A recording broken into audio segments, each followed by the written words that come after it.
Hi, everybody.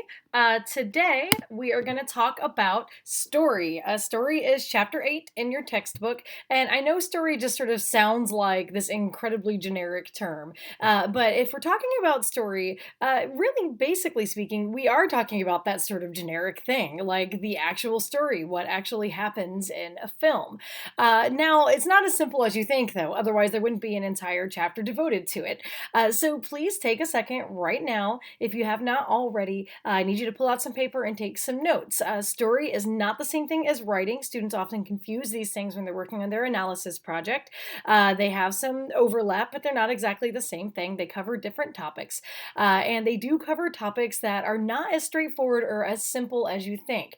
This is not a particularly technical chapter. It's more kind of theoretical and abstract, so it's going to involve a lot more critical thinking rather than just applying your eyes to the thing that you are seeing. And so I am going to invite you to stop and think about what you've heard a few times in this video. This video is longer than the last couple of videos have been, so there are a few places again to stop and take a rest and ask some questions on the discussion forum on Blackboard if you need to, or to write down some questions that you have or some thoughts that you have. With that, let's get going. Let me move this arrow out of the way here. Okay, first of all, here are the things that are going to be covered here. There are some things I asked you not to read for this chapter, so here are the things that are actually going to matter here. Narratology, the classical paradigm and the three-act structure, the realist, classicist, and formalist spectrum is in terms of narrative and story, and genre and the genre cycle. Now, we've been discussing genre all semester, and so some of that's going to sound a little bit familiar when we get here, but now we're really going to get into kind of what is a genre. How do you identify a genre? What's the purpose of writing in a genre, or making a film in an identifiable genre? And how do genres kind of evolve over time? When you're ready, move on. All right, the first thing we want to discuss here is this term narratology, which is how your chapter starts as well. Narratology, in brief, is just the study of stories, the study of how stories are told, the study of how stories actually make meaning. So it's a relatively new field of study, but it's one that's familiar to people who study literature, like me, and people who study kind of offshoots of literature, things like film. And on that front, what narratology kind of covers is similar to across the board, whether a narratologist is studying a film or studying ballet or studying other narrative forms like folk tales, folklore, literature, children's literature. What narratologists are really interested in is audiences. You maybe never really thought about audiences and what audiences bring to the stories that they are told, but audiences actually piece together stories. They make sense out of them. And narratologists are really interested in how it is that audiences can make sense out of the things that they see, out of the stories that they hear, out of the stories that they read. They're also interested in forms of narrative structure, and they're interested in genres and genre convention. So any question you have about that anybody asks about how a plot is put together, why a filmmaker or a writer decided to actually plot something in the way that they did, tell the story in a very straightforward chronological way, or mix it all up. Any questions about audience and what audiences expect out of genres and out of stories, and any questions about genres and what their conventions are in fact narratology questions. For the next few slides here, I'm going to spend a little bit more time on topics that narratologists are really interested in that are related to these kind of bullet points here, things about plot and story, things about the audience, to kind of give you a better idea of the questions that you can ask films and perhaps a film that you're working on for your analysis project that are the same kinds of questions narratologists ask, and how they can actually kind of lead you to kind of understand something about the film just by thinking about the story that is told. One major distinction you want to be able to make is between these two terms, plot and story. Now, Giannetti doesn't spend much time distinguishing between these things. He kind of gives you just a tiny little bitty blurb on it, but the difference between these things can make a huge impact in how we understand a story and how we understand its significance. The sequence of events, like the thing that happens in chronological order, and the way somebody decides to kind of lay out and unfold that sequence of events is often really different in narratives. And so you want to know the difference between these two things, these two words words kind of help you understand those distinctions or kind of define those distinctions. The term story is just the actual chronological sequence of events in a narrative. If you told that sequence of events straight from beginning to end. Some of the films that we've watched in this class, actually, a lot of the films we've watched in this class, have a story that's incredibly straightforward. The film unfolds in a chronological manner. Something like It Follows, for example, or The Cabinet of Dr. Caligari.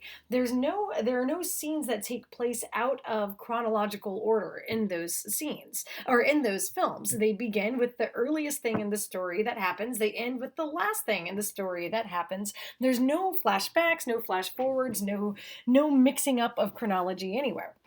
In films like those, the story and the plot are actually the same. But the plot is the term for the order in which the sequence of events is actually organized in a narrative. Sometimes filmmakers and sometimes storytellers mix up the order of the actual chronological events. And they mix it up and they give it to you in a different order than the order in which things actually happened in actual chronological beginning to end time. Some films that do this, that the plot is different, that things are plotted out of chronological order, are like the Harry Potter story. Like the Harry Potter starts when Harry Potter is 11 years old. For those of you who are familiar with the Harry Potter series, or just before he turns 11 years old. Book one takes place then, right? And it goes till he graduates, right, from primary school.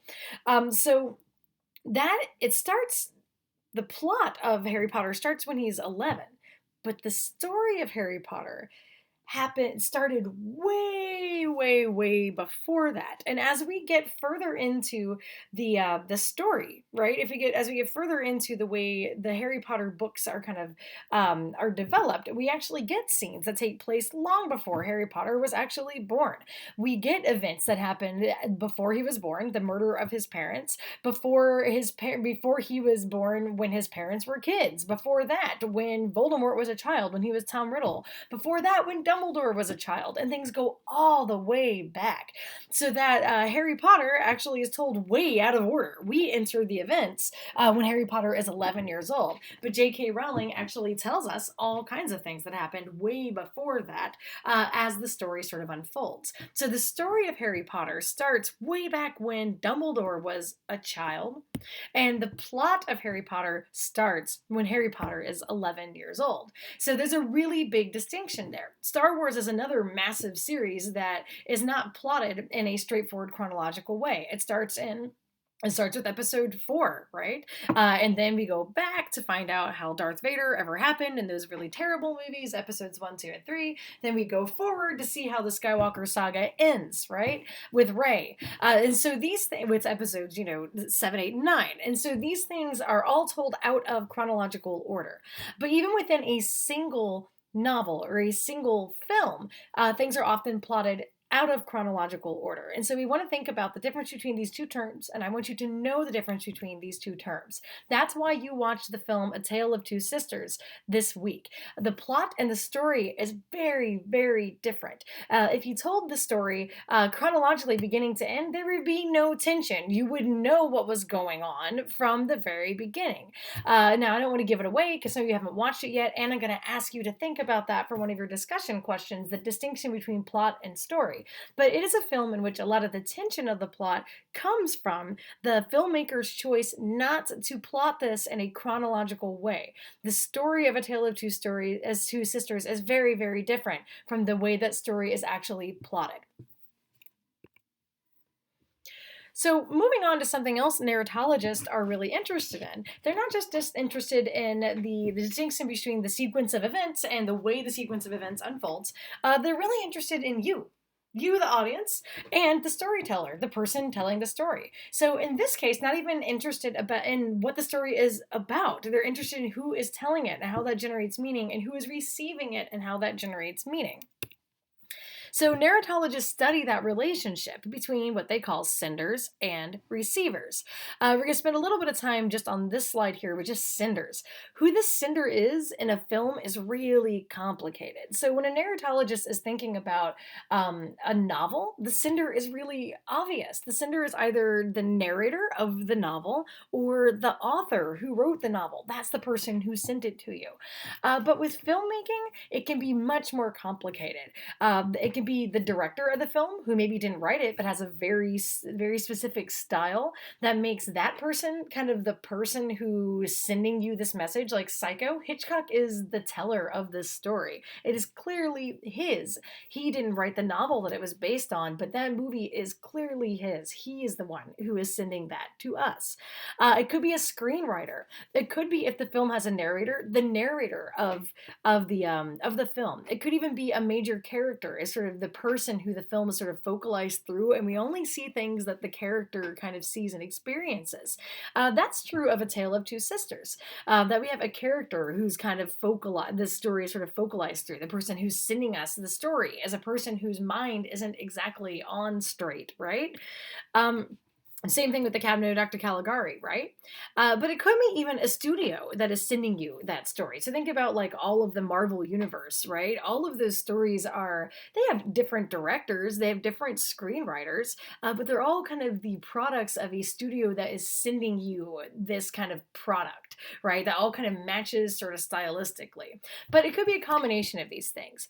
All of those things guide what we expect a film to be about.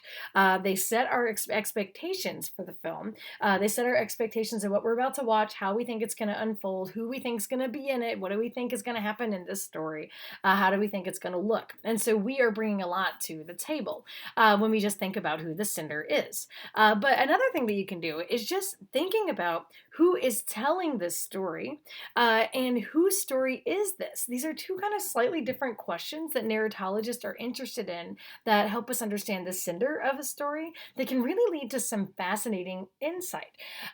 For example, with Psycho.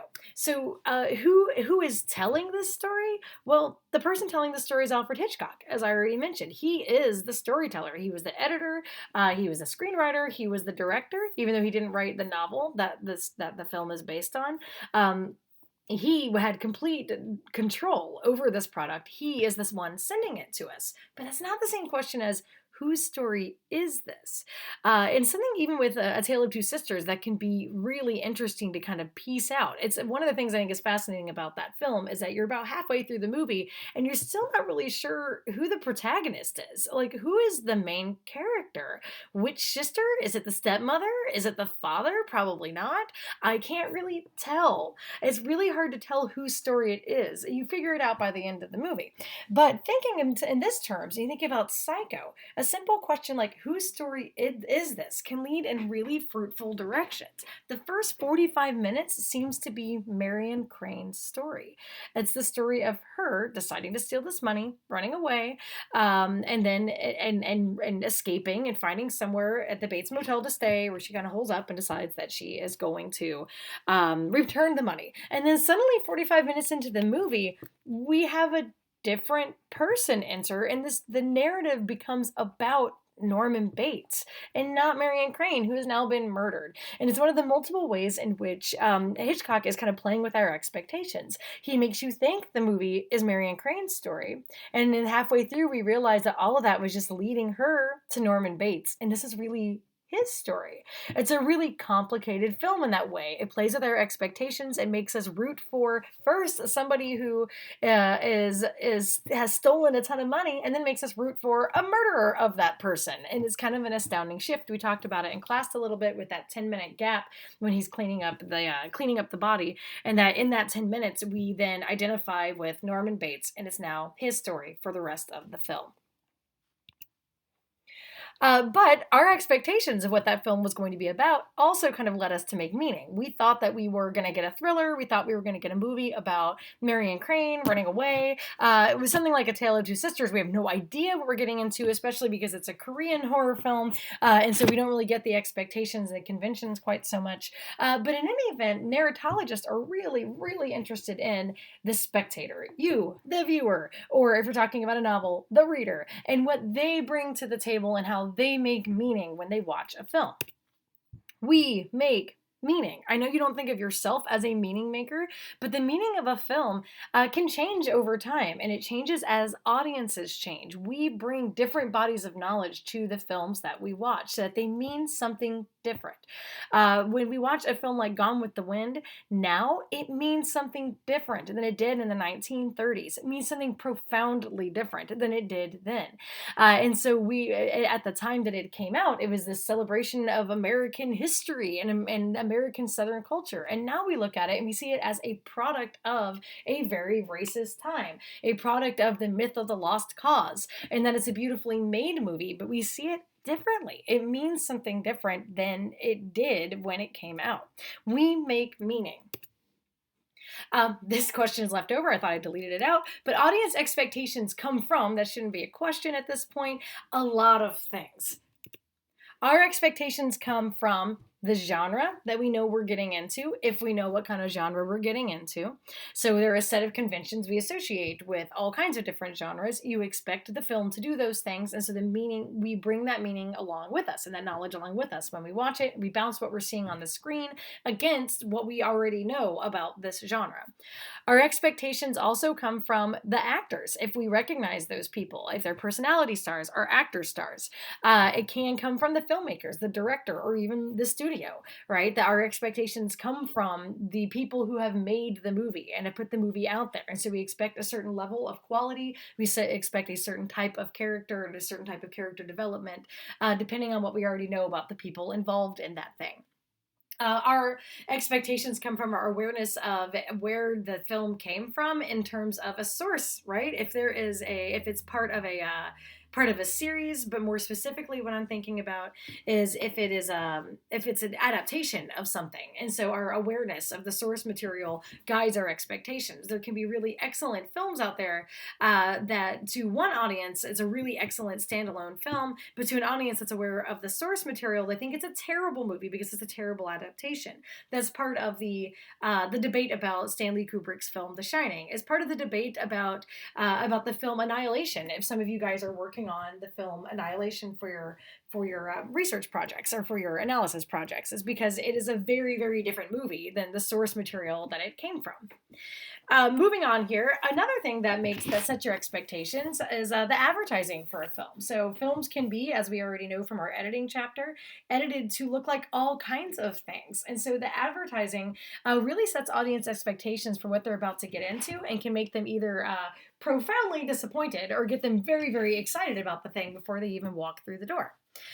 Two other things that really kind of help set expectations. Titles. We've discussed that in class in terms of just thinking about what do you think this movie is going to be about in part one of your viewing journals by just thinking about something like the title. We went into that with A Nightmare on Elm Street, for example, that our expectations are somewhat set just by the title of that film. We know it's not going to be in a city. We know that it's probably going to be something that could happen anywhere, a very generic kind of place, a very generic middle-class white sort of place. We know it's probably going to be a horror movie and that it's going to have something to do with dreams. A lot of those things are set from the title.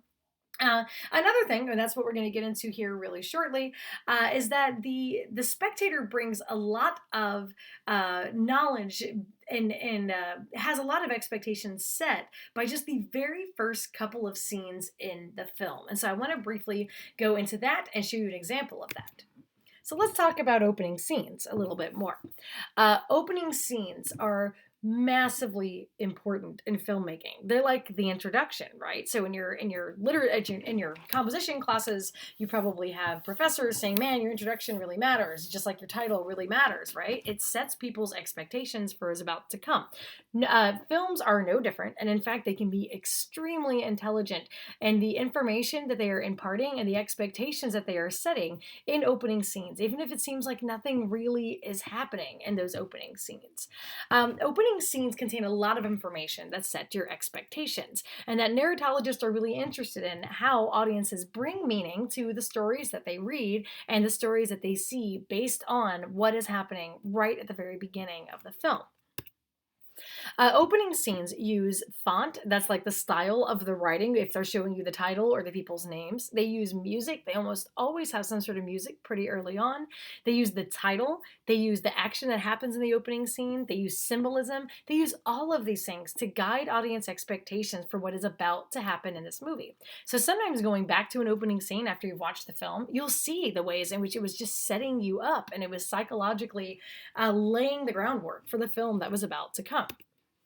Opening scenes can, for example, indicate what genre of film that you have. So even if you know nothing from the title, even if you like hear the title Psycho, you don't necessarily know it's going to be a horror movie. It could be a thriller. It could be a drama, a historical drama. It could be a lot of things. But the opening scene makes it clear. We're going to watch the opening scene here in just a second. What we're getting into. It's still not clear we have a horror movie, and in fact, that's part of the way that Hitchcock is playing with us because people knew him for writing thrillers and not horror movies. But often the opening scene kind of indicates what genre you're getting into. And it sets up your expectations for that genre. And that's something this film does really well. It makes you think that you're about to watch a thriller. And so when the film kind of pulls the rug out from under you 45 minutes in, your expectations of what's about to happen are kind of thrown out the window too, which makes the audience extremely anxious. Everything about the beginning of the film says what you're going to get here is a thriller. We're going to talk about that here in just a sec. Opening scenes also set up themes and questions that the film is going to explore. And so with that, let's watch a scene from Psycho. This is the very beginning. It's not the entire very beginning. You're going to get a little bit of the credits here and a little bit of Sam and Marion's conversation in this hotel room. So let's take a look at this.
Never did eat your lunch, did you?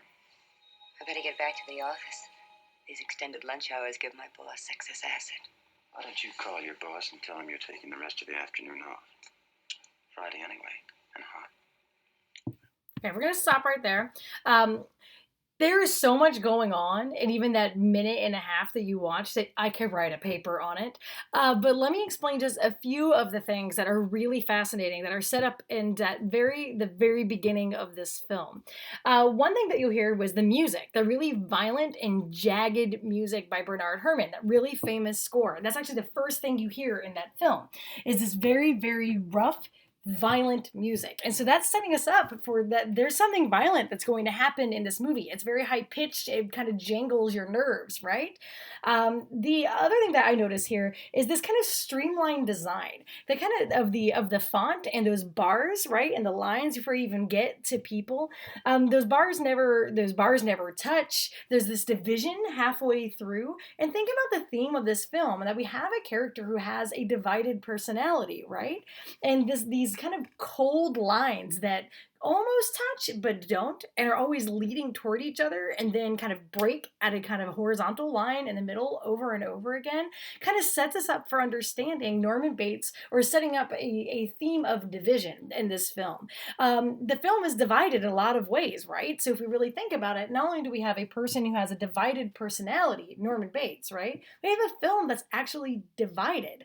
It is half thriller and it is half horror movie. And it splits about halfway through the movie. And you see this kind of halfway motif right there at the very beginning of the film with all those bars that meet at the middle but never actually hop over to the other side of that line. Then when we start getting the Phoenix, Arizona, and the date and the time, then you notice that those things are coming in from opposite sides of the frame. So again, we have this theme, or actually this motif of division that's happening right there at the beginning of the film. It is setting up some of the themes and some of the critical questions that this film explores. Uh, the music also gives us a general sense that we're getting into a thriller. It sounds like a thriller. It sounds really intense. It sounds a little bit scary. It doesn't necessarily sound like a horror movie, but we definitely know we're not getting into a romance, right, or a historical drama. We know we're getting into a certain kind of genre here. If you carried on in the rest of the conversation, if we kept watching that opening scene between Marion and Sam, we would get a lot of ideas that are set up. Some of the themes and some of the critical questions that the film explores. We have what's set up right at the very beginning. Marion and Sam want to be together. We know why. We know that the reason they're not married is because Sam doesn't have money. We know that Marion wants respectability. She wants to be able to introduce him to her family.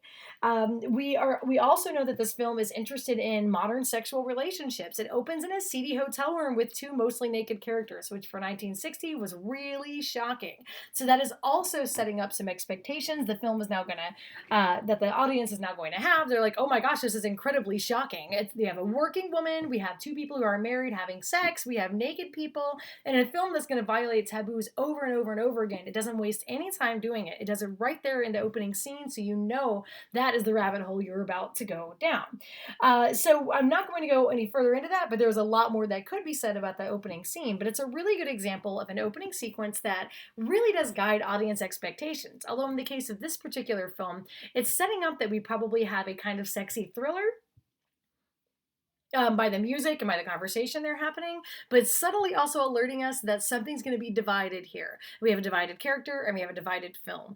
And all of those things are set up right there in the first couple of minutes of the film.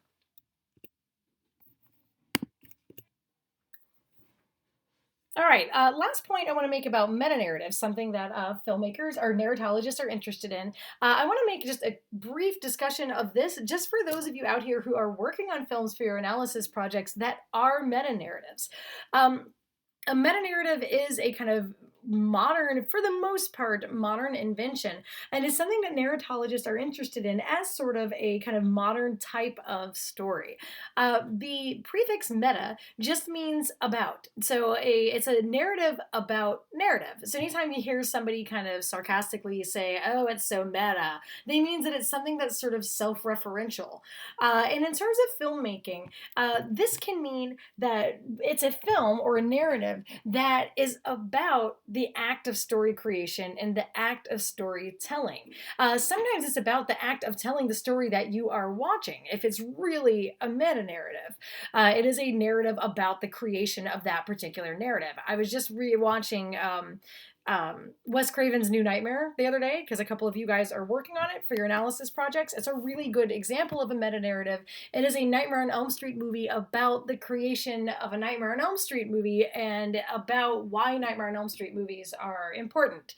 And so one thing that meta narratives are interested in is how narratives structure our reality, how our expectations about how genres are going to proceed actually kind of structure our lives, and how films actually mirror reality or reality actually mirrors films. They're really interested in whether or not one kind of shapes the other one in some way, whether or not our films are structured by reality, or whether or not our realities are structured by filmmaking conventions in some way.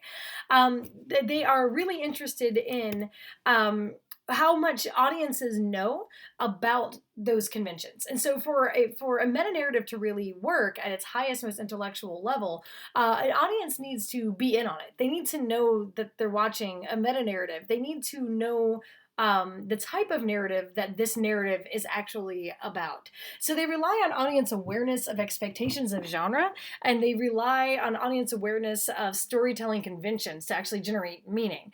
There are a lot of examples of meta narratives, and they're not all horror movies, although the one I just mentioned is. But there are a lot of them. They're common to what we call the postmodern era, which is after about the 1960s, in which literature and film and television became much more self-aware, much more advanced, and much more self-referential, where we really started thinking about the power that stories actually had in shaping our lives, and filmmakers and novelists and playwrights really started to write novels about stories. And so they're fairly common as you get into the later half of the 20th century, and they're still very common now. Audiences are very advanced now. We understand a lot of genres. We're very savvy viewers. We're very savvy readers. And so these kinds of narratives are really very clever, and they draw on our expectations of these things, often to say something about our particular culture, our particular moment, what we value, what we fear, what we love. Um, for example, Groundhog Day is a meta narrative. Scream, if you're into horror movies. The Truman Show, which is what this GIF comes from here. It's a very good kind of absurdist meta narrative postmodern GIF of a person who has rain on him, but it's only on him and has this very cinematic lighting. This character thinks that this is his life, and he finds out he's just been a character in a television show for his entire life since he was born and didn't know it. That's what the film is actually about. It's not a spoiler alert because it's 20-something years old now. But The Truman Show, Cabin in the Woods, if that's one that you're working on, is a horror film about horror films. Stranger Than Fiction, one with Will Ferrell, in which a character discovers that he is a character in a novel. Wes Craven's New Nightmare that I already mentioned here. And so not every time you have a movie that's about a writer do you have a meta-narrative, but often if you have a main character who is either an actor or is a writer, you often have some element of meta narrative, especially if the plot is somehow about a film that they are in, like Birdman, a play that he is in. Then it's still kind of about the act of storytelling, about the power that storytelling has in our lives. There are a lot of really sophisticated stories that are told that are meta narratives. So this is going to be the end of kind of the narratology moment here. If you have questions about narratology, you need to stop now, pause this video, write them down, go over to the questions form and ask them. I will answer them. I want to make sure that you understand it. It's kind of abstract stuff about a whole field of study, but it's kind of what we've been doing all semester. I also want you to probably take a second right here, pause, take a breath before moving on. I'm also coughing and need some water, but now we're going to move on here. All right, so we've been talking all semester about the style spectrum, right? Realist, formalist, classicist. It was right at the beginning of chapter 1. We've discussed it in pretty much every single chapter from there on out, conventions of different styles within that different technical category. Same thing goes for narratives. Narratives can go anywhere on that spectrum of realist, formalist, and classicist. Most big studio films are kind of right there in the middle. I didn't put it in the middle here, and just for clarity of actually clarity of design here, but you know classicist is in the middle, right? Most big studio films have classicist narratives, and we're going to spend a lot of time here helping you understand what a very middle of the road classicist story or classicist narrative looks like and how it proceeds, because most of the films that you have seen in your life are classicist narratives. Let's talk about those first. All right. In a classicist narrative, and again, this is the middle of that spectrum, so if you want to draw out a line for your notes, do that. A classicist narrative is like any other every other technique we've been discussing, it's middle of the road. You can tell that it's been kind of manipulated a little bit, but it's not really extreme. So viewers can tell that someone is responsible for kind of shaping the events of this story. Things aren't just happening. They're not happening kind of naturally unfolding. You can sense that there's some editing going on. You can sense that something is driving the narrative to some kind of climax. But you don't really feel like you're being overtly manipulated. It doesn't really quite feel like what happens in reality, but it's acceptable. Boring gaps in the narrative have been edited out. We are proceeding. There's a sense of urgency. There's a sense of progress. The story does have some kind of central conflict. There is something that has to be solved, a mystery that has to be solved, something that has to be found, two people that have to come together, two people that have grown apart, whatever. There's some sort of central conflict. And the storyline is moving slowly or quickly towards a resolution of that conflict. The reason all this sounds kind of boring and dull is because this sounds like most movies, but as you're going to see here, not everything works this way, and you have seen movies that don't work this way. A Tale of Two Sisters, in fact, doesn't really have a classicist narrative. It's actually sort of complicated, and so not everything that we have seen in this class has a really straightforward narrative.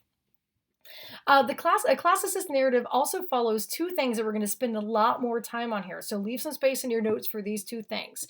A classicist narrative follows something called the classical paradigm, and it follows something called a three-act structure. Sorry about the typos there. This is what happens when I try to revise these things very quickly for my now online class. So classical paradigm and a three-act structure, these two things are generally followed. We're going to work on those two things over the next couple of slides, and I'm going to discuss them with you. First of all, let's talk about the classical paradigm. All right, so again, we're still talking about classicist narratives, right? Middle of the road types of narratives, and we are discussing conventions of middle of the road narratives. One is this whole set of narrative conventions.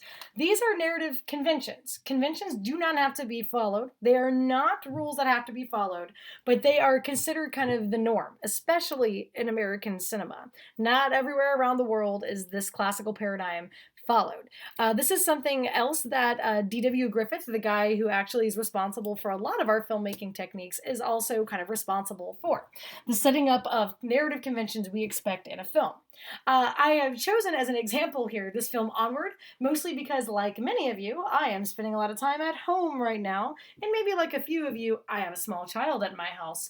Disney Plus just released this film early on Disney Plus. We watched it last week for our family movie night, and it struck me while I was watching it that not only this, but many Disney movies, many children's movies follow the classical paradigm. And so if you know something like The Lion King, it does this too. Pretty much any Disney movie that's like a straightforward Disney movie, not something like Bambi or Fantasia, we're going to get to that in a second, follows this set of narrative conventions. All right. In the classical paradigm, there is a narrative structure. So the plot here is based on a dramatic conflict between a protagonist and an antagonist. Okay, an antagonist is not always a person. An antagonist can be time, an antagonist can be a person, an antagonist can be weather, an antagonist can be fate, an antagonist can be a lot of things. In the case of this particular film, the antagonist is time. So we have two characters. I'm not going to give away anything you haven't seen in the trailers for this film, so no spoilers in case you're going to watch it. It's very cute. We have two brothers, Ian and Barley, who have 24 hours to complete a spell that backfired that will bring their dead father back. The spell only works for 24 hours. So from the moment that the spell half works, they only have 24 hours, at which point their father's spirit will disappear forever and ever and ever. So they want to bring their father back. Antagonist here, time. Very, very clearly, dramatic conflict between these two boys and time. Okay, that sense of time builds intensity, right? We move to a dramatic conflict, right? In this case of this film, a dramatic conflict where time is actually running out, the last few minutes. One force has to win, one force has to lose. In a more conventional classical paradigm narrative, there's a good guy and a bad guy. The film builds intensity to the climax, in which there's the protagonist and the antagonist, they meet, they fight, one's going to win and one's going to lose. In the classical paradigm, it is clear that one of them wins and one of them loses. There's not all this moral ambiguity where you're not really sure. A lot of horror movies have a lot of ambiguity at the end, and you're like, did the good guy win? Like Nightmare on Elm Street, right? Or It Follows. Like, I don't know. So in a classical paradigm film, the norm in American cinema, it's clear. Somebody won, somebody lost. The plot in the classical paradigm often takes these kinds of forms. There is a journey, There is a chase. There is a search. There is something that is trying to be solved or achieved at a place that someone's trying to go. American cinema is famous for like road trip movies, right? Buddy road trip movies. Onward is one of those. It is part of that genre, even if they're all elves in this mystical kind of place that sort of mirrors suburban Chicago. In any event, they have 24 hours and they go on a journey to find the thing that they need to finish this spell. So it makes perfect sense. It's a total classical paradigm type of film.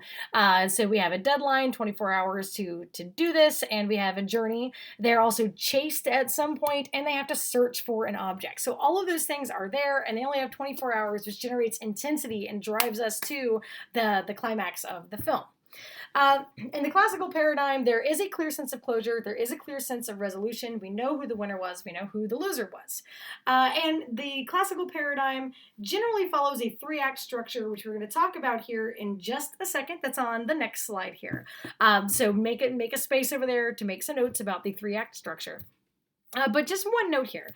If you are studying a film, or we are studying a film in this class that does not do these things, it may not be a classicist narrative, right? It might be leaning more towards the realist side or more towards the formalist side. You'd want to ask questions like, in what way does it not do these things? We had a set of expectations. Maybe you expected it because it gave you a sense that it was going to do this, and then it doesn't. It rips the rug out from under you, or just refuses to do one of these things. If it doesn't, that's cool. It gives you something to write about. It might help you understand what the film is actually about, what it's trying to tell you. And so these questions aren't just random to be able to identify this stuff. It's to be able to talk about these films and write about them intelligently. Moving on, though, let's discuss this three-act structure thing. Right, your textbook has this. I took this image out of your textbook, so it looks a little grainy and ugly. But the three-act structure is basically the structure through which most films that are classicist films that follow the classical paradigm are structured, the way the story proceeds.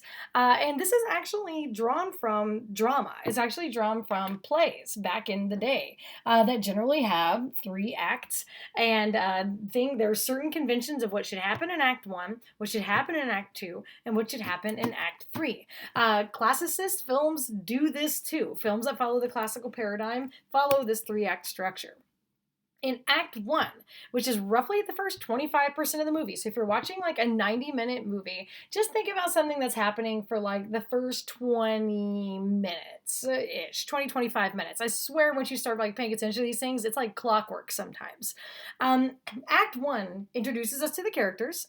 Usually both the protagonist and the antagonist are introduced, and all of this important secondary characters. Every once in a while you get a film that introduces a really important character. After that, it's one that may not be totally following the three-act structure, but that is playing with it a little bit. But in general, you get all the main characters established in the first 25% of the film. And we also know by the end of that the first 25% of the film, what is the central dilemma? What is it that the characters need to do, and what is the obstacle to that dilemma? So again, we know the protagonist, the antagonist, we know what needs to happen, and we can move forward from that point. Now we've laid out all the ground rules, right? And all the people, we understand them, and we understand what they're trying to do. In Act 2, that is when most of the action of a film happens. This is the middle 50% of the film. So this is about, 45 minutes of a movie, right?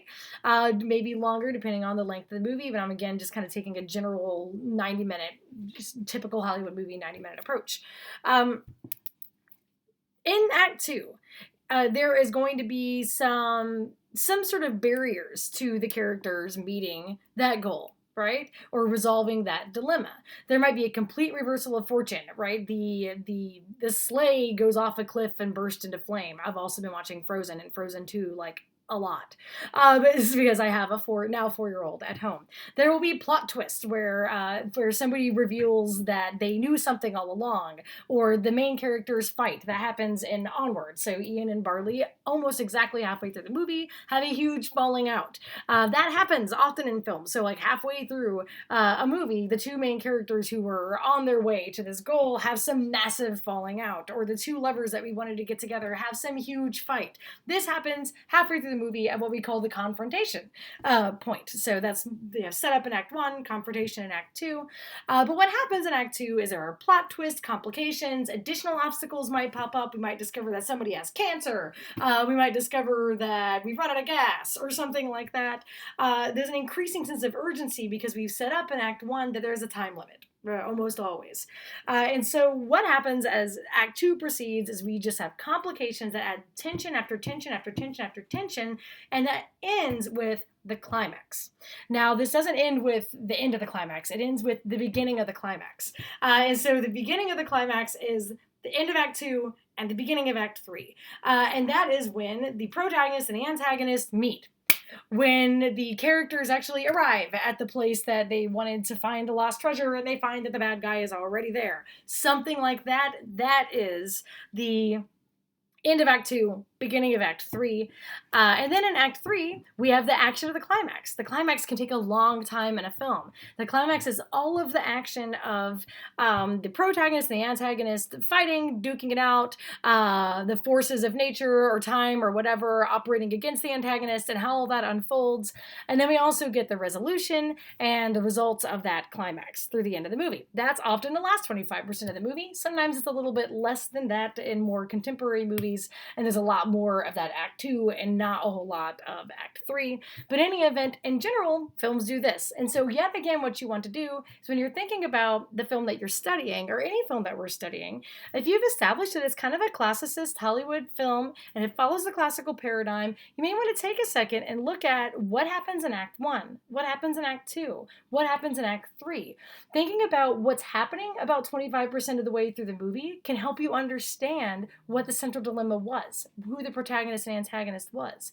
If you pay attention to what happens about three quarters of the way through the movie, you might realize that you hit the climax way earlier than you thought. That might actually be the first time that the protagonist and antagonist meet, and you just didn't realize that was it. Or you might realize the antagonist wasn't who you thought it was. That's what happens with The Awakening, in fact.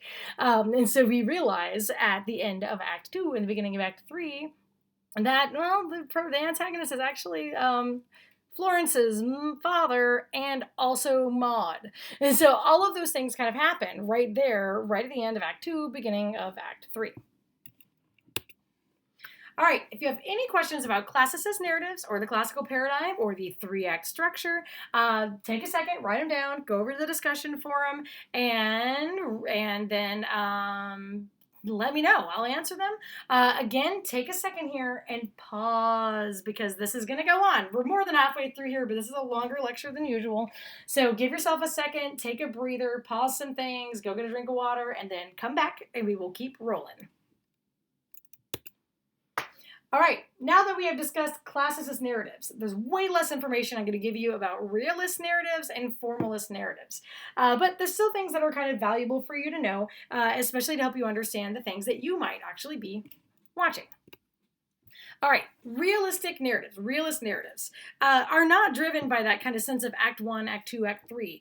They don't necessarily have a really obvious conflict. They don't even necessarily have really obvious protagonists and antagonists. The plot can feel really kind of loose. It's usually chronological, but it doesn't really seem to have started in any really logical place or ended in any really logical place. Sometimes you get kind of like slice of life kind of narratives that like basically what you're getting is the plot is just a day in the life of blank person. And that's it. Or Christmas for blank family. There's no really clearly discernible central conflict sometimes in a realistic narrative, and there may not be a clear beginning or middle or end to that plot. Unlike a classicist narrative where you can kind of detect someone is subtly kind of moving events along, and a realistic narrative, no, there's no real obvious hand shaping the narrative. The plot can often just seem to kind of wander and kind of meander, or just be kind of guided by things like seasons. A year in the life of, a day in the life of, a week in the life of, or a spring for whatever person. It just can kind of meander and wander, and there's no obvious reason that it is moving the direction that it's moving, or you have to think really hard to kind of figure that out. A realistic narrative just doesn't have a plot that builds. It doesn't build to obvious tension anywhere. The movie might end and you're going to be like, was that I just felt like I was watching paint dry, or I don't understand what was holding all these ideas together. Doesn't mean it's a bad movie. It just means it's not interested in following that three-act structure and that classical paradigm that we as sophisticated film viewers are used to because we've seen so many movies. But instead, it might be really interested in like a natural cycle, like birth, or like when characters get married to their deaths, something like that. And it might be guided in that particular way with no obvious like deadline or plot that has to or conflict that we have to build toward. In a realist narrative, the story is always going to unfold kind of naturally in kind of chronological order. There might be some gaps left out, but you're not going to have a lot of jumping around in time, like forward in time and backward in time. You're not going to have a lot of parallel editing. Things are just going to kind of unfold and go. Some examples that I've seen recently of realistic narratives, because a lot of times for you guys it's hard because you haven't seen a lot of them. They're not often really big Hollywood movies. But one that you may have seen is The Godfather. So strangely, as much as The Godfather is formalist in a lot of ways, in terms of the narrative, it's actually a very realist narrative. It just starts with a wedding and it kind of wanders, and you have no idea as all of these mobsters are kind of discussing who's going to be in charge of the mob. You think the main character is Don Corleone. I said Corleone, which is wrong. But by the end of the film, it just sort of ends with Michael, his son, taking over. But there was no real sense of what we were driving at. The first 45 minutes of the movie is a wedding. And you're like, what is this? What am I into? It just sort of naturally unfolds. And what you realize later is what was kind of holding it all together was just like power. It was about the passing of the torch from a father to a son. And that's what was the kind of slice of life that we were looking in on. We just kind of started in the middle of the action, and then 2 hours later in the movie, we kind of leave the action, but it didn't proceed in any obvious act one, act two, act three kind of way. Bambi is a film that you might have seen as a kid. If you can't remember what it's about, it's because Bambi's not about much at all. Bambi follows a year in the life of Bambi. It's guided by the seasons. There's not really a plot in terms of what we expect out of a Disney movie. To the extent that there's an antagonist, it's just people, but people are barely in the movie. It's about a deer and a year in the life of a deer named Bambi. Other ones that have come out in recent years. Boyhood and mid '90s are films that I've recently seen that are both realistic narratives.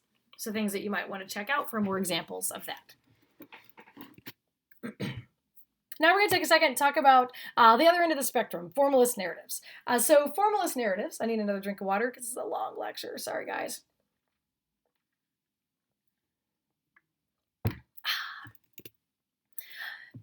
Do not have the same plot as story, as in the plot does not unfold in a chronological way. In a extreme formalist narrative, events might be extremely scrambled up, where scenes are chronologically taken completely out of order, shuffled, and redistributed. This can be very nonlinear, it can be really complex, and you, the audience, has to bring a lot to it to kind of figure out how these things are actually organized. Often a formalist narrative has been restructured by the filmmaker, the obvious guiding hand behind this, a director or a screenwriter. It's obvious that somebody is messing around with the sequence of events here. It can be restructured to help heighten or maximize the thematic idea. This is something that's happening in A Tale of Two Sisters. The film does not proceed in a chronological way. If it started with where all this stuff came from, in fact, it'd be kind of boring and dumb. You wouldn't know. In fact, the entire film is the mystery that isn't revealed until the last scene, which is actually the very first thing that happened chronologically in the sequence of events. And that makes all of it make sort of maybe kind of sense by the time you get to the end of the film. So a formalist narrative can be deliberately restructured to kind of deny information to you, the viewer, to confuse you, to heighten a thematic idea, to make you compare things that you wouldn't otherwise compare, to add another view to a sequence of events that you might judge differently if you knew exactly how things actually proceeded chronologically. The narrative obviously has a shaping hand behind it, but at its most extreme, like really extreme formalist narratives, there is no story at all. At least The Tale of Two Sisters, there is a story. There's a mystery to be solved, right? There's something that's going on here, and we are invested in it and want to figure out what the heck is happening here. But there might not be any story or plot. It might just be kind of like some of those dream sequences you see in 1940s musicals where they just kind of take off and like, what does this have to do with the plot of the movie? Nothing. It has nothing to do with it, but the whole movie is that because there is no story and there is no plot. It can be just about an effect, just about a theme, just about an experience for the viewer. Examples of formalist narratives. Disney's kind of done most of these things. The film Fantasia, not all parts of it. So there are parts of it that they actually have, cobbled a narrative onto it. But earlier parts of Fantasia, where it's really just about feeling and seeing music together, that is a formalist narrative. The more recent film, the Aronofsky film Mother, is a formalist narrative. The film you just watched is a formalist narrative. The Shining is a formalist narrative. So there are some in which events are kind of scrambled up and a little bit confused, and you're a little bit confused on purpose in order to generate effect for the viewer. Here's an example of from 1940 of a truly formalist narrative.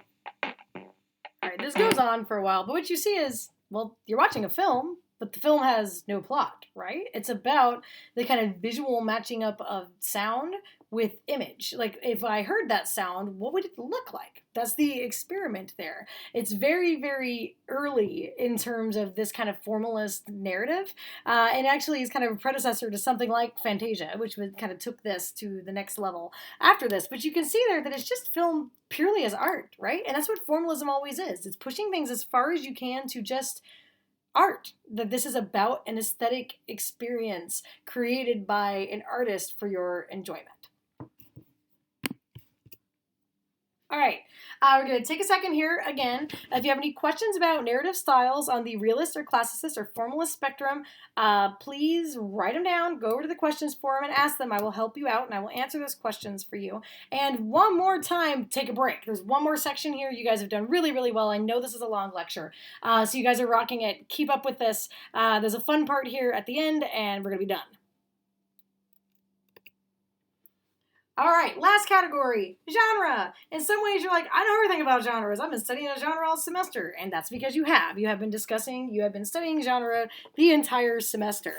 But I want to discuss a little bit more, kind of what is the purpose of genres? How do genres proceed? This is, again, it's fun, and your brain's going to start working, but I want you to also keep in mind what we're talking about here is kind of abstract and involves a lot of kind of critical thinking to think critically about a movie. You're not just going to be watching for it. It's something that you're thinking about as you watch the film. All right, so first of all, a genre. It's a type of film that has a set of conventions that are identifiable in terms of its style, its subject matter, and its values. Earlier on this semester, we made a big, long list on the board of like, how do you know you're watching a horror movie? I'm not going to go over that list right now, but what we did was actually lay out a set of identifiable characteristic conventions that help us know we are actually watching a horror movie. Some of those are aesthetic, some of those are plot, but in terms of, you guys did a pretty good job. You kind of laid the list out. We know we're watching a horror movie when we watch a horror movie. But aside from horror, you may not care about horror. I know that is true. So there are a lot of common film genres that you are probably familiar with. Western, the coming-of-age film, the science fiction film, the thriller, the action film, the musical, the romance, the comedy, the gangster film. Those are all like major American film conventions. Different countries have their own conventions, but these are probably the big American ones.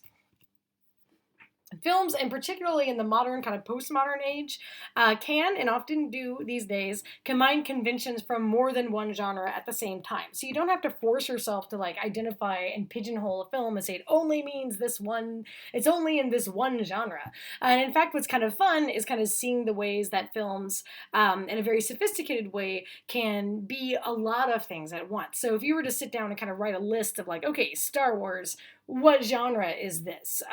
It's a lot of things, right? It's a science fiction, fantasy, romance, western. It's all those things, right? It's a bunch of stuff. And so it's a little bit complicated. And so it's okay for a film to be more than one genre. And even films that we've watched in this class are often more than one genre. Think about something like Psycho, for example. It's a thriller and it's also a horror movie, kind of simultaneously. In any event, just be aware films don't have to just fit in one.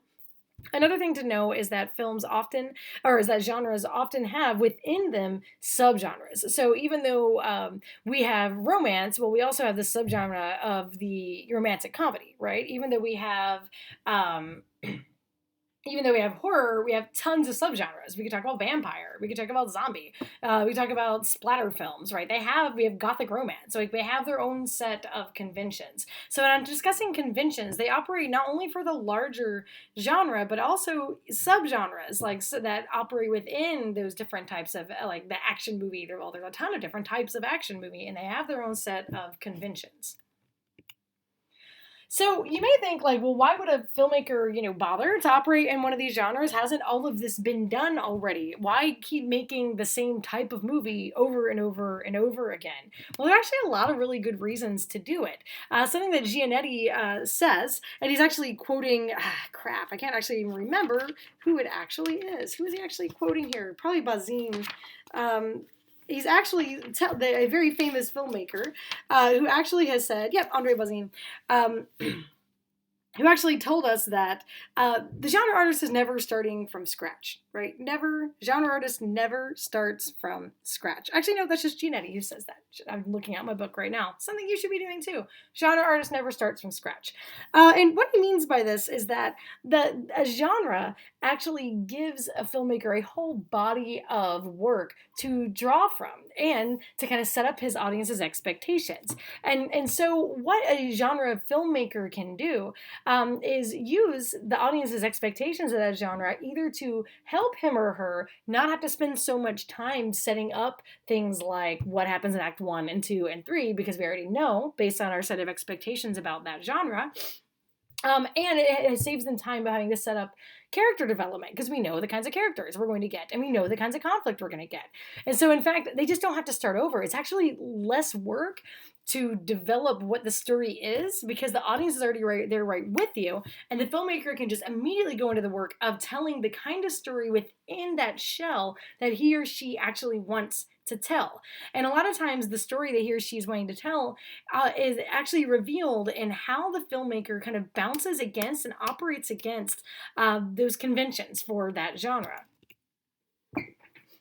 A genre film, it invites you, the audience, and that's why it's part of this chapter on story and narratology, to actually be invested in it. It invites you to participate. Like when I was watching The Awakening, and I realized really early on watching The Awakening that what we had here was a gothic romance. Part of the enjoyment Dr. Bauer gets is that I'm participating in the filmmaking process, and I'm participating in the meaning making by bouncing what I expect from this genre against what I'm actually seeing on the screen.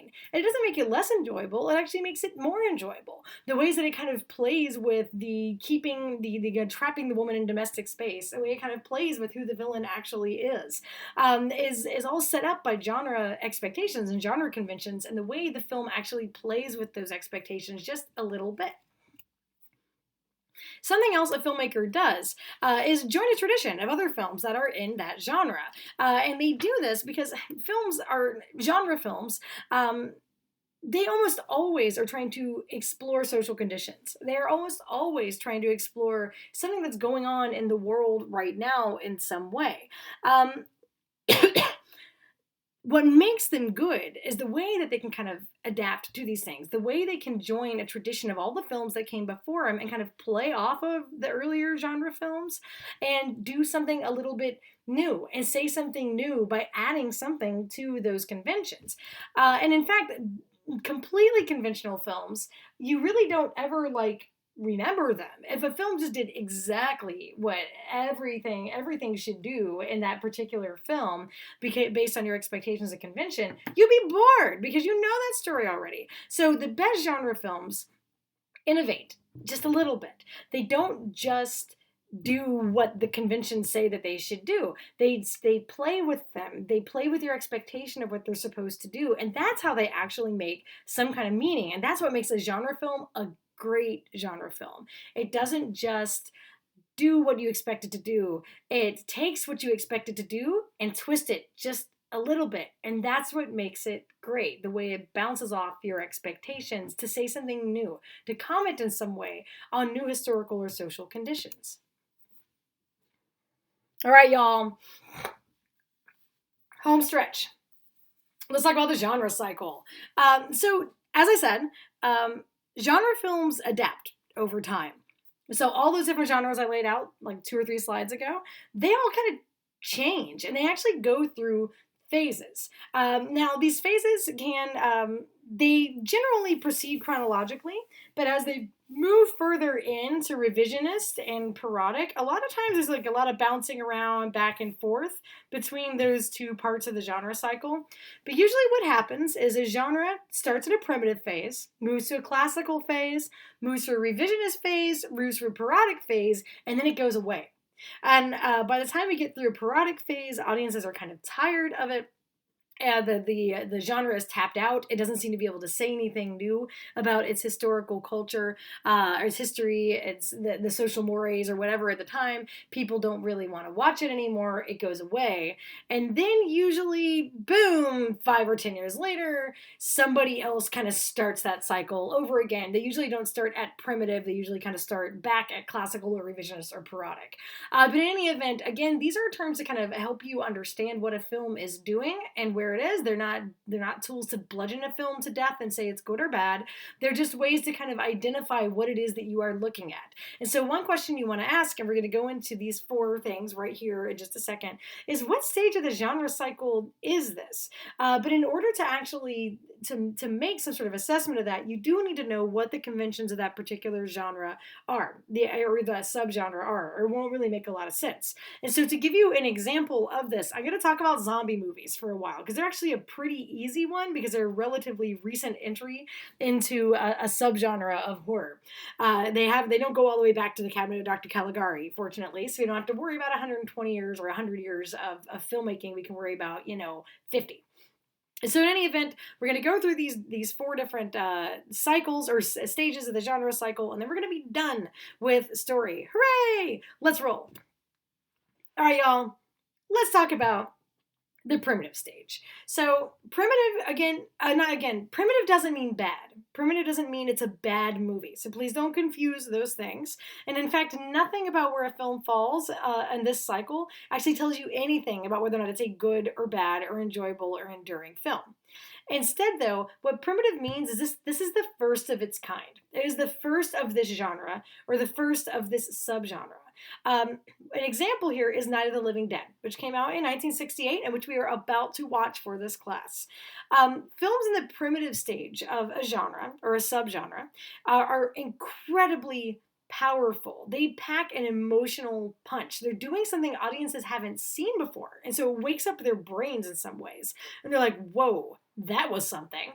They can be stylistically kind of rough. Often it's a filmmaker that doesn't have a lot of money, has a great vision, but doesn't have a lot of money, doesn't have a lot of backing of studios, and is kind of out there rough and tumble making a thing. It may not even be really great at what he or she is doing, but is doing something new and attempting something that hasn't been done before. What a film in the primitive stage does is it sets basic conventions for that genre or subgenre. Now, later films may abandon some of those as they kind of get clarified and simplified, but they're there. And so what you're going to see in Night of the Living Dead is this is the first zombie film that was about that was the undead. That it was actually the undead rising from their graves to eat humans, and that they want nothing but to eat human flesh. It's not human brains necessarily. That's a different series. It's a different franchise. But it's just about they want to kill and maim people, and they are the undead. Another thing that is basically said here is that zombie films are almost always about not the zombies. The zombies don't matter. They're about the survivors and about the kind of social dynamics of the people that are forced to work together to fight the zombies. That is something that is set up really early in the primitive stage and in Night of the Living Dead as well. And what often zombie films are really interested in is the kind of tensions in a particular culture at a particular time. And so what you're going to see in Night of the Living Dead is it feels like a movie that came out of the late civil rights era. It has a protagonist who is a black man, and there's a lot of racial tension in this film. It's also a film that's really interested in the decay of the nuclear family. There's a family that's in this film as well that does not get along. And so one thing that happens at the primitive stage is that you have a film that's setting up what's going to happen later, and what happens in later horror films from there on out. It's there are that zombies are basically the undead come back from the dead. They want to kill people. They massively outnumber people. People are holed up, and the film is about the people escaping from the zombie threat. It's almost never about curing the zombies, and that there's a lot of social dynamic tension.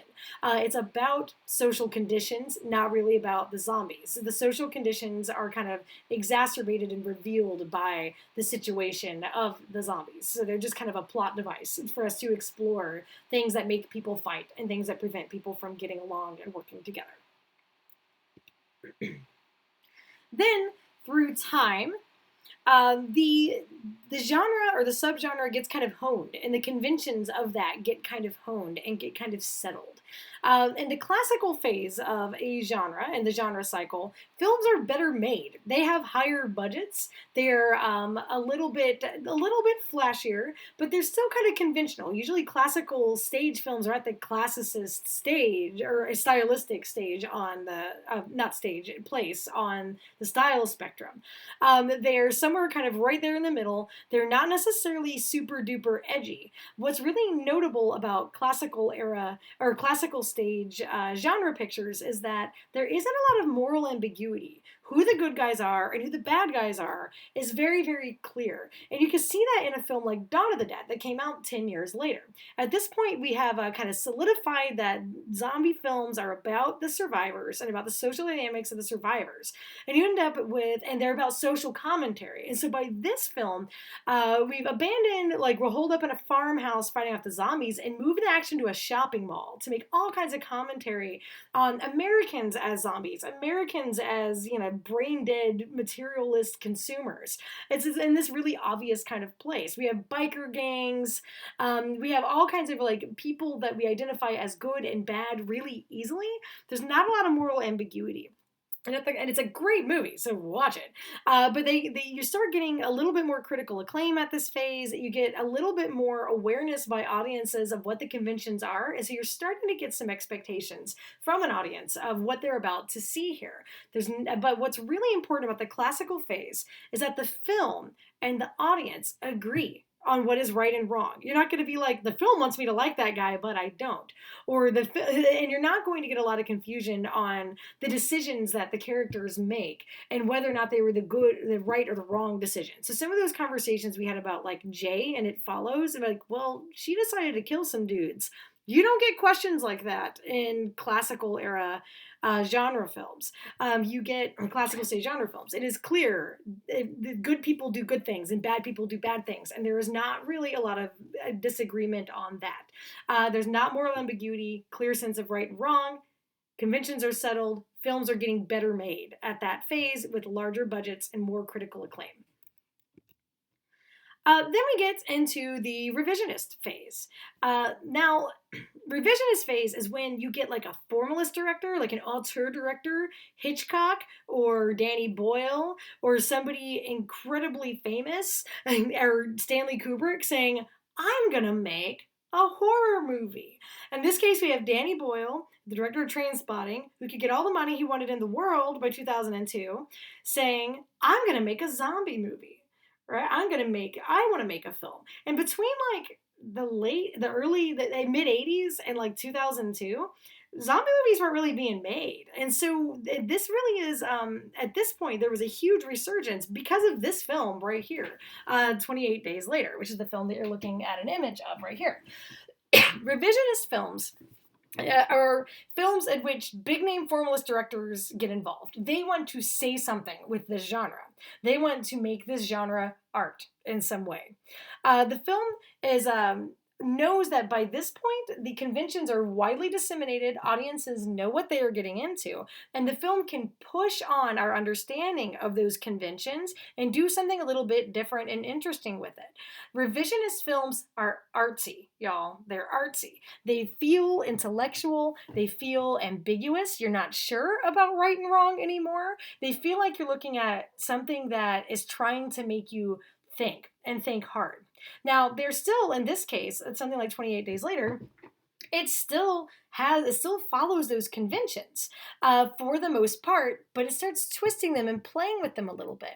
What if the zombies aren't actually dead? What if they're people that have been infected with rage? Rage being this incredibly like weighted term. So it's still about social commentary. This is right after 9/11.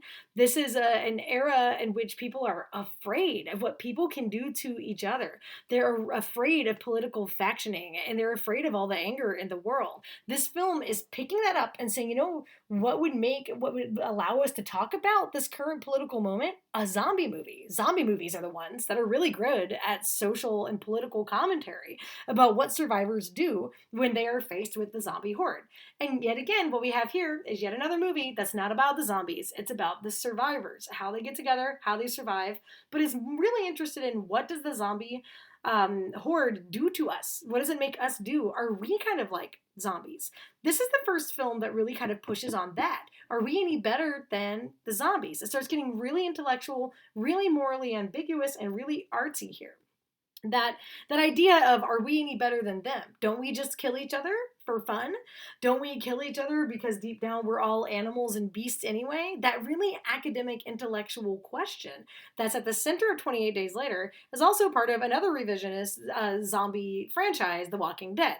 And so you can see at least two examples there of revisionist zombie films, revisionist zombie storytelling, in which it's being really artsy, it's really making you think, and it is challenging the audience. That is challenging them, at least in part, because they expected something and the film didn't do what they expected it to do. It's not exactly what it was before.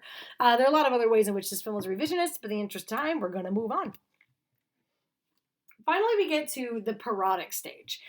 Just like with the primitive stage, I don't want you to think that parodic means bad. There are a lot of amazingly good parodic genre films. But parodic is exactly what it sounds like. It's a parody. At this point, the parodic stage, films are, the conventions are so widely known, even by audiences who don't watch those genres, that we can just actually make fun of them a little bit. We can recognize them as kind of silly, maybe kind of played out a little bit. And so these films kind of mock the conventions of the genre. So by the time you get to something like Shaun of the Dead, which is the film that you're looking at an image of right here, we actually have characters who pretend to be zombies, but characters who aren't really much different than the zombies in the first place, which is an idea that was introduced just a few years earlier with 28 Days Later. Often parodic films, they mock the genre, they make fun of it a little bit. Doesn't mean that they don't like it. They often love the genre, but they can make fun of it lovingly. Often comedic. And often what this does, it kind of signals that the power of this genre has kind of gone away. The emotional power that it started with way back there in the primitive phase, it's not really capable of doing that. And the intellectual stimulation that you got from something like the revisionist phase or revisionist stage isn't really happening anymore. And so sometimes you even get things that like are for kids. You'll get like a zombie movie for kids. Something like Warm Bodies, which is like a zombie romance. It's something that's so watered down that the monster isn't even a monster anymore, right? It's actually a romantic lead. Warm Bodies is really fun, by the way, for those of you who are interested in it. Shaun of the Dead, where one of the main characters ends as a zombie and you can't even really tell much of a difference, or something like Zombieland. And again, these are not really bad movies. They're often big budget, really well made, big star kinds of movies, but they are signaling that maybe we've played it out a little bit. Now, with the zombie subgenre, we've been kind of bouncing back and forth between revisionist and parodic for like a while, and they seem to be kind of like operating side by side. And so I want to use this as a subgenre to also kind of clarify that these don't have to move cyclically. They don't have to. There could be a classical stage zombie movie made right now. There would only be a primitive stage zombie movie made right now if somebody was radically reimagining what the conventions of that genre were. And you see some signs of that here and there every once in a while. I'm not going to get into any of those here because I don't want to bore you. But the point is that these things, again, are terms to help you kind of identify where you are. They are not terms to use to bludgeon a movie to death. They generally move chronologically. What will probably happen is at some point we will be done with zombie movies. It's actually already kind of happening. That will no longer be the subgenre that kind of helps us kind of express how we feel about the end of the world, and the coronavirus is going to probably maybe put a little bit more life into it for a second, but it's probably going to go away. So zombie movies are going to go away. They're already kind of waning from where they were 10 years ago, and then in maybe 10 years after they disappeared, somebody will start it all up again and start some new conventions, and the cycle will start over again. In any event, genre films generally move through these cycles. If you are still kind of struggling with an argument to make about a film that you were writing on for your analysis project, perhaps you could look at it from this angle and do a genre analysis and think, well, what stage am I at? And why does that matter? What is it trying to say? Even these parodic films have something to say, and there are some parodic films on that list. Some of you might be working on them. In any event, let's move forward. We're almost done. If you have questions about the genre, or about genre, what that term means, or the genre cycle, stop now, go put them up on the discussion forum. I will get back to you and I will answer those questions. All right, y'all. Whew, you made it. This was a long one. The next one is not nearly this long, so this is the next to last lesson for this class. Hooray! But if you do want to work on your own on a film and you're really interested in this idea of story, here are the questions to ask about the film. Who is telling this story? And whose story is this? And why that person? What do I and other viewers bring to this film? What are the expectations that I bring? Is the plot different from the story in this film? And in what way and why? Is the narrative realist, classicist, or formalist? If it's classicist, does it follow the classical paradigm or the three-act structure? If not, where and how does it not do that, and why? And that might tell you that it's actually realist or formalist and not classicist. What genre is this? If it's a horror, which most of them are, or it's a mixture of genres, is there a subgenre here? What is it? What are the conventions of that? Where are we in that genre cycle? And then, as always, so what? Does this help you understand the film better in some way? Often it can. In any event, that is it on story. If you have any questions about this, please let me know. And good luck with your activities for this week and with The Tale of Two Sisters, which is a really awesome movie. Hooray!